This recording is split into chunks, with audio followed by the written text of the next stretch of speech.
ఇక్కడ ఒక కుక్క పడుకుంది. కారణం ఏంటి అని ఆలోచన చేస్తే ఇది ఇక్కడ ఉన్నటువంటి పశువులన్నిటికీ కాపలాగా ఉంటుంది.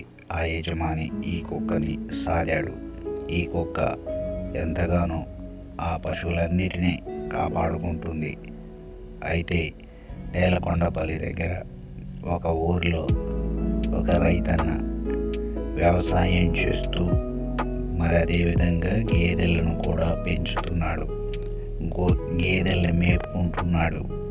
ఆ గేదెల వలన పాల వలన తను బ్రతుకుతున్నాడు. ఇక్కడ ఇంచుమించుగా ఒక 14-15 గేదెలు ఉంటాయి. ఈ 14-15 గేదెలు ముగ్గురు అంటే భార్య, భర్త, వాళ్ళ పాప ముగ్గురు వీటికి చాకిరీ చేస్తుంటారు. పొలం చూసుకుంటారు, పొలం పనులకు వెళ్తుంటారు, గేదెలు మేపుతుంటారు. గేదెలకి వరిగడ్డి, గడ్డి తీసుకొచ్చి వేస్తుంటారు. గేదెల పాలు ఉదయం సాయంత్రం పిండుతుంటారు. కనీసం రోజుకి మరి ఒక 10 గేదెల పాలు పితుకుతారు.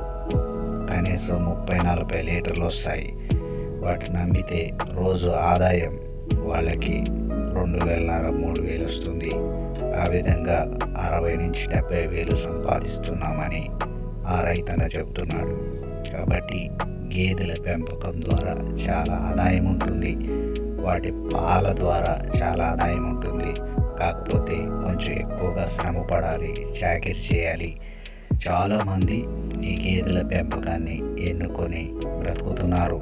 దీని ద్వారా ఆదాయాన్ని సంపాదించుకుంటున్నారు. కాబట్టి మరి రైతన్నలకు ఎంతో ఉపయోగపడే పశు సంపద. మరి మీరు కూడా వీలైతే ఒకవేళ మీరు వ్యవసాయదారులైతే మీకు సైడ్ బిజినెస్గా ఈ యొక్క పశు సంపద ఉపయోగపడుతుంది. గేదెలను పెంచండి. గేదెలకి చాకిరీ చేస్తే అది అలవాటైతే చాలా ఆదాయం ఉంటుందని ఆ రైతన్న తెలియజేస్తారు.